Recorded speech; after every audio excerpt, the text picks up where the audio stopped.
So, Ian, like, we just hit record a few days ago, and we hit record again. It's crazy what's going on, isn't it? Oh, do you know, it's just ongoing, isn't it? All this stuff, all the new FUDs. Oh, sorry, all the old FUD is coming back again. The Skull of Satoshi, what a brilliant thing that is, mate! It looks amazing. I love the fact that we've completely adopted it as our own as well. I think we're very good with this stuff, because when Toxic Bitcoiner came out, Toxic Bitcoin Maximalist, sorry, and like Toxic Bitcoiner is a term Vitalik Buterin actually came up with, and instead of like being aggressive at it, we embraced it. Some more than others, some go into the real toxicity, but it's funny how the Bitcoin community is always, we're actually not very provocative. I think we can sort of easily bend our way around these things and not to be too bothered at the end of the day. A lot of the stuff that's coming out, like the FUD, again, about the environment and energy and things like that, you know, it's something that a lot of Bitcoiners are just used to. It's just like a cycle, isn't it? And it's always becoming like a bit of a running joke at the moment. It's like, oh, here it comes again. You know, we just sort of take advantage of the fact that the FUD is coming again, and we can quickly counteract it because it's been completely disproven again and again and again. And we just keep playing this game, and we're just making fun of it now, because this whole installation by Benjamin von Wong, an artist, environmentalist, he does quite a lot of work, sculptures, using recyclable materials or materials that would have been thrown away, that he's now created like these installation pieces. And his latest one is about how much energy Bitcoin uses, and the similar FUDs are coming out about uses the same amount of energy as small countries. It's melting the ice caps, and yeah, it's I don't know. I watched his video of him making the Skull of Satoshi. There's a link on it on his website, and the whole process involved in it. And mate, it's an impressive sculpture, and I'd love to see that behind the media desk at Bitcoin 2023 instead of the volcano or something. That would be brilliant to be behind there. Yeah. On that note, if you still want 2 tickets, go to our Twitter raffle. What is you it? may get the chance to win. You haven't got long left, guys, so you better get your skates on and get hold of those tickets. So yeah, crack on. But what I found funny is, obviously there was a proof of work involved from his end to do the sculptures, so you know, that whole saga. Yeah. And I wonder if he's one of those artists that like takes the money, well-paid money, and then, you know, sort of does the whole like, oh, I'm pro-environment and shit. I personally know a lot of artists who have told me like, yeah, I have to do it to get paid, but I don't really believe in it. Obviously, I'm speculating. I don't know the guy, and he seems to be very open in the responses as well. But he's still a bit snob, I think, where he goes, yeah, you know, I've did my research. No, you haven't. If you've done your research, you would have not accepted the money from Ripple, essentially. Oh, exactly, yeah. We'll come back to that. But I was looking at that video of him creating it, and he basically said he did a quick Google search about Bitcoin and energy, and this is where the evidence presented itself, because he already had a biased mindset about stuff that has already been sort of drummed into him about the misinformation about the environment. He did this project commissioned by Greenpeace USA, and I was reading the Greenpeace USA website. On their website, there's an article in there saying Bitcoin falls further behind on climate, and that was written in November 2022, so, you know, a few months ago now. And it's just ridiculous. Let me just read something to you. In response to the consensus and 18 other firms releasing their Ethereum climate platform, the ECP, Rolf Scar, Special Projects Manager at Greenpeace USA, said the Ethereum climate platform is another example of crypto platforms taking the initiative to mitigate the climate crisis, leaving Bitcoin falling further behind as the world grapples with the climate crisis. Ethereum has already stopped using energy incentive proof of work mining. The ECP platform goes a step further, attempting to address Ethereum's historic carbon footprint by investing in initiatives that could have a positive impact on the climate. Bitcoin is falling even further behind as others in the crypto industry work to tackle the climate crisis. Rather than take the initiative to curb energy usage by changing the code, most major players in the Bitcoin space refuse to acknowledge the problem at all. while other crypto technologies are making changes to become more efficient and coming up with approaches to address historic climate pollution. Bitcoin mining has become dirtier in recent years, with coal as its top source of electricity. Like, what is going on? Why would you write this stuff? Because you get paid $5 million by Ripple, you fucking hypocrites. Right. And out of your 1,500 fucking followers on Twitter, probably 80% of them are Bitcoiners bashing you constantly because no one believes the fucking bullshit you're putting out. It really gets under my skin. They're peddling such bullshit. And it's mad. There are so many independent studies now. And I'm not talking about financed by like Swan, whatever. But... I just got a message on Orange Pill app, sorry. I was reading the notification. But there were like, you know, climate activists, like Daniel Batten, for example. Troy is very active. Margot is very active, which we'll have on next week. They're all independently researching these things and trying to find ways. And what I'm wondering is, like, let's say, for example, we have a magic button in the Bitcoin landscape. We can press that button. It's all of a sudden... 85% of the whole mining industry runs on renewables, which by the numbers we are currently at, I'm going on about, I think 52% is the most accurate number right now, but we've shown that it grows 6% by year. That would mean that in the next 5 years, we would potentially hit that number. Yeah. Meaning by 2028, end of 2028, we could get there. Is that then going to be enough for these hypocrites? Because all of the fucking banks over there, and I'm pointing towards a bank tower, all of them, they claim to be carbon neutral or whatever, but then if you go in there, they're still wasting fucking a lot of energy on stuff like ACs and things, which are 100 times worse than Bitcoin mining. We're talking about 0.2% max of the world energy output that Bitcoin mining does. I don't see how this is a problem. But apparently it's so dangerous that the whole fucking planet is going to burn. Mate, I'm just now on his website. This I built an 11-foot skull covered in e-waste, and it's just, I'm just scrolling through it now. I'm not going to waste everyone's time in terms of reading this, but if you want it, it's on his blog, and it's just basically the same FUD again and again and again. The amount of joules of energy Bitcoin uses compared to a small country, you know, it's so wasteful. But if people just dug a little bit deeper and just scratched behind the surface, they would just see the truth. And I just don't understand why people are just continuing just to fucking do this shit. It's beyond me, mate. It's lazy. It's lazy. This is not research. Googling for 3 minutes what people say. Research is, I'm taking point A by this person with, I'm just doing a very simple example, a progressive stand, and I'm taking point B from someone with a conservative stand. And I'm actually reading both manuscripts, studies, whatever, and comparing the two to each other, because that's the only way I'm finding out what's going on. But he probably did probably the most idiotic search, like, is proof of work wasteful, which you find 10,000 other articles that are wasted and financed by, like, Ripple and all of these cunts.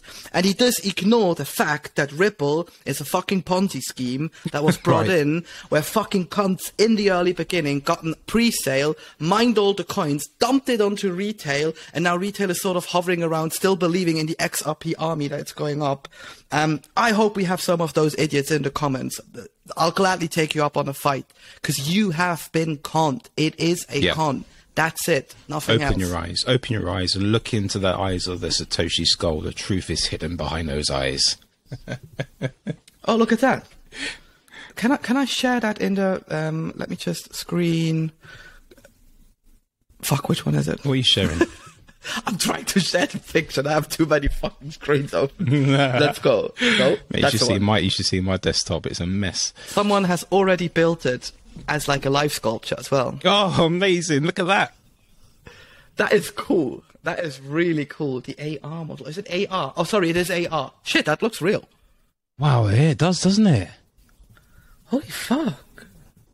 Oh, yeah, you can see it a bit on the edges, but wow, at first glance, I was like, wow, that's really good. But that's brilliant, though. That would be amazing if, do you know what, every Bitcoiner needs a little mini version of the Satoshi skull. Yep. How long before that's going to be in production and people are going to be shilling this? Yeah, but, you know, to get back to our discussion, I just think so many people are so lazy when it comes to this. And they're so lazy as well in other aspects. For example, a lot of my friends are sort of like, I'm, you know, what's happening with the banks now is capitalism. And I sort of sit there, I get your point, but these are frauds. The same thing can happen in a different system as well. And it's just a lazy argument to make. Obviously, there are certain points in it where you can say, okay, this can happen in this system, but not another. But it's just lazy research and lazy statements going, it's his fault, or it's that one, or whatever it is. And I really hope that we see more initiatives out of the Bitcoin community, not fighting the FUD on Twitter, but like coming up with examples saying, actually, read link A, B, and C to get a better picture, which apparently the artist, he is in talks with people who shared links and resources with him. Yeah, I was looking at his Twitter, and he acknowledged earlier today. Let me see if I can get it up. She said, "That's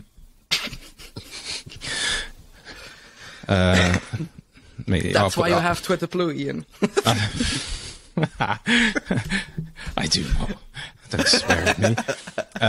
No, I've lost it. I've got the same problem as you, mate. I've had too many tabs open. But he acknowledged that, you know, he had quite a lot of communication with Bitcoiners, and he's willing to sort of hear it and understand it. So hopefully, you know, he's open-minded enough to actually, you know, hear other people's perspectives, and you never know, he might be coming over to the orange side and creating art for Bitcoin. Yeah, because if you compare all of these, I know the Bitcoin community has a bad rep in the crypto world because of the toxic maxis, because they are the ones who are shouting the loudest on social and stuff. But if he actually gets a peek behind the curtain and he sees what the Bitcoin community does, like you've got the arts community, you've got now the activists in the energy debate, you've got the miners, you've got the people who are interested in lightning and all of these things. Everyone is very open and welcoming. There may be some tough love involved, but I think in today's climate that doesn't hurt. Yeah. Because so many of us we're just being nurtured, you know, that you can always finish last and still be happy and all of this bullshit. But there's still enough going on that we are harsh for you, but we're opening and welcoming to see. I think I've seen that tweet as well. I think he shared that as well. Yeah, avalanche of DMs from the environmental Bitcoin crew giving me a lot of hope. Need some time to reply, reflect and summarize. Excited about the discussions I was hoping for. Sorry, I haven't replied yet. So it's got some traction on there. There was 178,000 interactions or connections, whatever that represents there. But yeah, there's obviously a lot of discussions going on about it. And another one 15 hours ago, I really expect to find constructive criticism on the internet, but the DMs have been worth There the you heat. go. Level 39, Batten, Rocco. He's gotten to at least 2 out of those 3 people are the right ones to speak to. Right. So, you know, this is where Bitcoin is inevitable, right? Because when big things hit the media like this, and Bitcoiners assemble and they get together, and when people are receptive enough, this is where real change can happen, in my mind. Yes, and you know what I just thought about? I used to have a client in the energy space, so I don't have him anymore on a retainer, but, you know, who knows? Maybe I can actually send a piece and sort of get my ally in. But he always used to tell me, you know, if you find me an industry that is growing at almost 10% a year on adopting new standards, which is dealing with renewables essentially is, like you exchange dirty energy into new energy. Having said that, though, there are a number of charts out there. I'll try and find it and somehow add it into the recording, where societies who have been successful, adopted, you know, having very high standards of life, are energy consuming societies. So you'll never find a developed society who is not consuming a lot of energy. This is the thing, like, energy has become such a shit fucking, it's become a swear word, it's a bad thing. Like, we need more energy, Joël. We need, how are we ever going to advance and take advantage of our technological advancements with a lack of energy? You know, it's only going to have to be increased. And like you were saying earlier, we're coming up with more and more initiatives to find ways to find energy in places that have, you know, historically been unavailable to us. But it's only because of Bitcoin, you know, we were coming up with these new initiatives. And anyway, I don't want to go on this road, but yeah. But you know, wouldn't you also think, even if, like I said before, we hit the magic button and boom, overnight we're at 85% renewable on the mining grid worldwide, there would still be some cunt saying like, but you're not at 100%, or you know, whatever. Right. I just think these hypocrites, they continue to go on and on and on. They're very good behind their keyboards, but they don't have any initiatives when it actually comes to finding solutions. And you don't find a solution tomorrow. Like, this is the biggest lie coming from Central Europe as a former Central European. I sort of live on the outskirts of Europe now. This was the promise of like these green parties. We just flip the switch and energy is available cheaper and almost for free and always here for everyone who needs it. What happened? The invasion happened. We got cut off of the natural resourceful energy we have.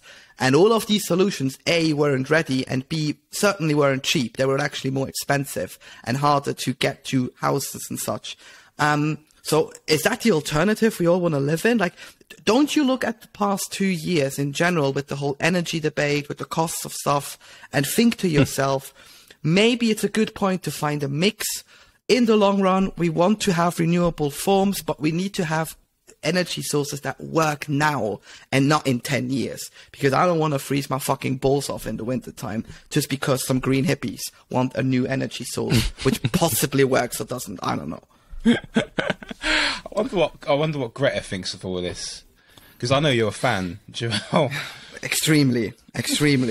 Well, I think she's a bit not out of touch, but she lost her touch with the media landscape, because there's another girl now.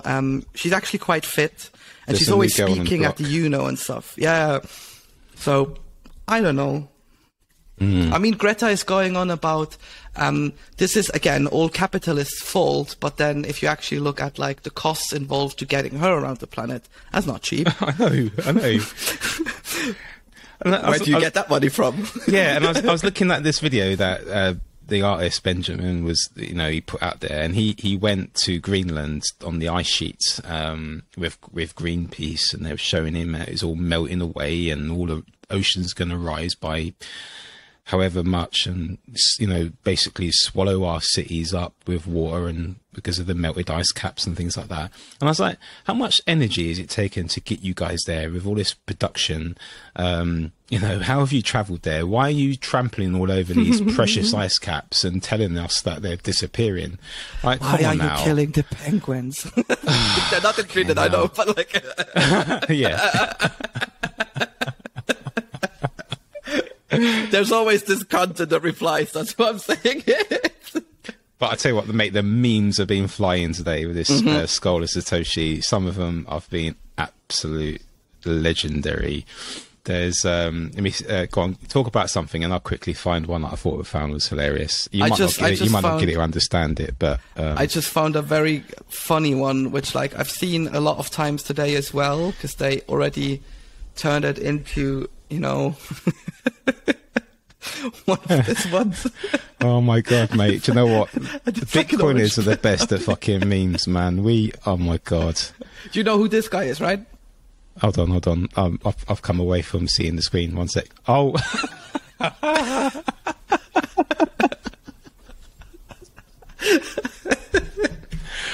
Oh my god. That's fucking hilarious. That's brilliant. Wow, mate, there's nothing like memes from Bitcoiners. No, definitely not.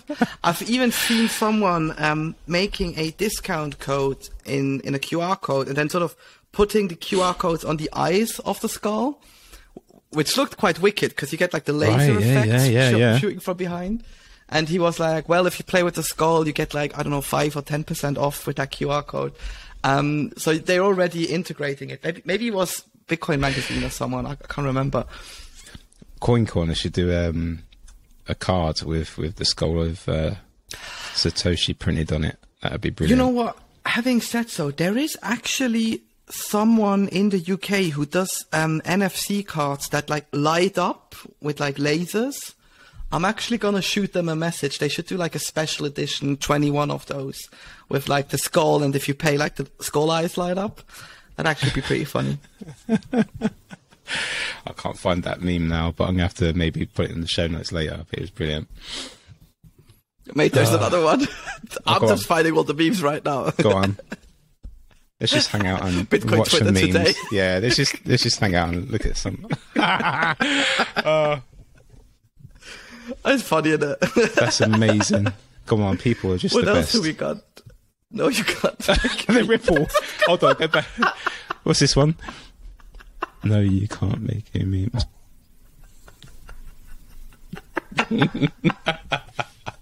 Oh, jeez. Oh my god. Is he crying? Oh, he's crying in it. They even did the eyes.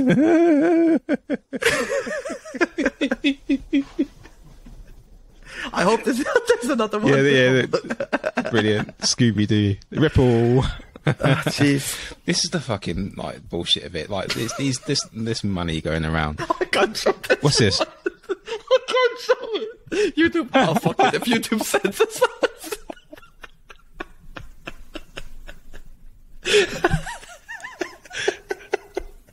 Fuck me, I'm not going to post that link. Oh, mate. Oh, fantastic. That's the beauty Let of us it know all, what your favourite meme is. I mean, at the end of the day, you have to laugh. Be able to laugh about these things. Well, this is what I was saying earlier. Like, it's coming around again and again. Like, it's, you know, and we just seem to embrace it and just sort of like meme it to death. Yep. The skull of Satoshi is no longer Greenpeace's thing. It's a Bitcoin thing now.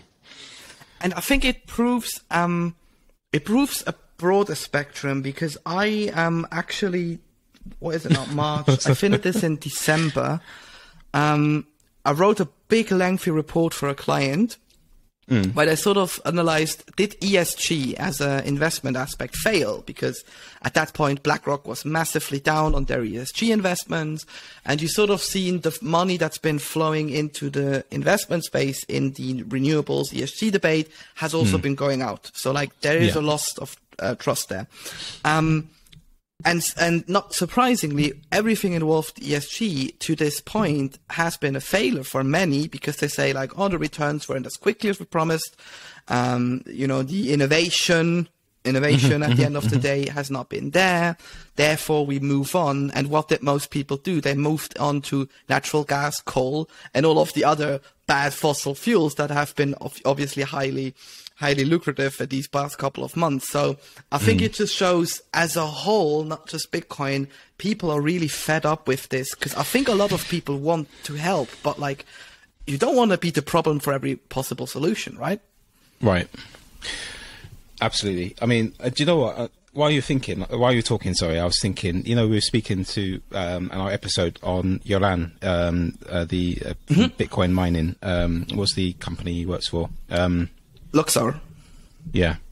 And it reminds me of his episode. And we're talking about Bitcoin mining. And basically, the sentiment was that no matter what they try and do to ban it, it's never going to stop it, because it would just be relocated somewhere else. You know, so it's, you know, Bitcoin is inevitable. It doesn't matter what the people are saying and the FUD that they're putting out and the disinformation. Ultimately, Bitcoin is unstoppable. It's a peer-to-peer system. It's an opt-in. And once people realise the scam that is fiat money, particularly when we've got people like Benjamin Van Wong, who seem to be receptive to listen to dialogues, particularly after working with Greenpeace, there's hope for us. And the network is just getting stronger and stronger despite all this. And it's brilliant to watch. Yeah, I mean, hash rate is ripping if we speak about mining. And at the end of the day, if the goal was to misinform a lot of people, I think it backfired. It did a little bit. Yeah, not only in the Bitcoin community. Yeah. And what I've read past months as well with the whole change the code account and stuff, apparently Greenpeace is also losing a lot of their founding base, like a lot of people who got in early when the project was sort of very grassroots. Because it was a grassroots, yeah. Exactly. And now what is it? It's sold itself out to the fucking. It's another corporation, monster. yeah. It's another corporation, and the number one argument I hate is like, all of you are into pollute the planet and to make a gain of it. I bet people who got in 21 probably are in a loss if they stacked all the sats and still hold on to them. But they keep being in the space because they see a positive future. They see a alternative system that is by far not perfect. We still have to work on a lot of stuff in the Bitcoin landscape, but we can get there in the next 5 to 10 years. And I'm sorry, if you don't have this vision, then just shut the fuck up, keep your opinions to yourself, or go into another community where you think you can do some real good, because you're not helping the cause either by just pointing fingers and saying you're bad. What is your solution? What is your alternative? Right. So just saying change the code. There is a Bitcoin proof of stake. No one's using it. Go fuck around with this and leave people alone who want to build a secure peer-to-peer system that everyone can participate with renewable energy and not just change on a whim because they feel like social pressure is big enough. Proof of stake is a replication of the current system we've got. That's all it is. Yes. And for anyone listening who doesn't understand the difference, for a product to be brought out, aka a Bitcoin to be mined in proof of work, you have to go through a rigorous process. There is a lot of verification involved because all of the node runners, all of the miners, and everything is in constant competition to each other.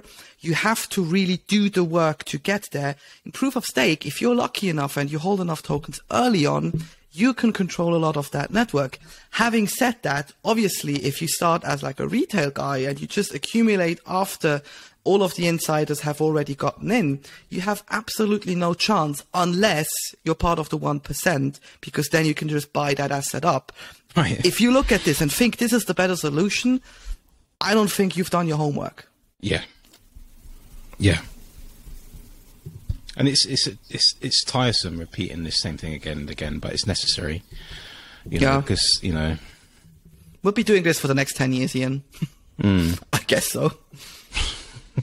maybe at one point we get to a part where you know the Batman meme when they like Robin says something and Batman slaps him. Right, yeah. Maybe we get to that point at one point.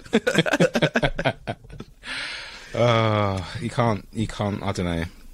Some people are just too caught up in the system though. That's my concern, Joël. Yes. They're too plugged into the matrix. But hey, maybe the skull of Satoshi can be their savior. Yeah. And I think if not, then they're in for a rude awakening. In a sense, funnily enough, before we hit record, Ian put his tinfoil hat on. Can you put it on again, just for the recording? Yeah, I even put a side parting on it. One sec. We now got your image for the thumbnail. There we are. I tried to make it like a chimney, but you know. What do you think? It's not too bad. It's all right, innit? I give you 1 million sats if you show up. No, wait, not that. This is my 2K. I give you half a million sats if you show up like that to the next Bitcoin meetup. Mate, don't test me, yeah? Because how much? 500,000 sats. 500,000 sats. Deal. Okay, good. But you have to wear it the entire evening. Yeah, I can imagine walking in to the old Bank of England pub in the city of London, surrounded where all the banksters hang out. Surrounded by a lot of the bankers with a B, and they're walking into the pub with this. Yeah, that'd be great. Looking forward to that. And you then come up and say, "Is there a Bitcoin meetup happening?" Yeah, mate, it's going to be worth every sat. You better warm up your lightning, mate. You know, you better warm up your wallet for me. Done. On that note, Joël, shall we wrap this up? Because, you know... It's getting quite warm, isn't it? Yeah, it is getting quite warm. So we'll see all of the regular listeners next week for another episode. We have Alex on. That'll be exciting. Great episode, yeah, about banking. Yes. And I'm just thinking, if it's 2 weeks after that, we'll have Marco on talking about mining. Yeah. And we'll have Nico on, who's a Bitcoin journalist in Austria. So we've got a lot of cool topics coming up that I think fit all of the current news quite well as well.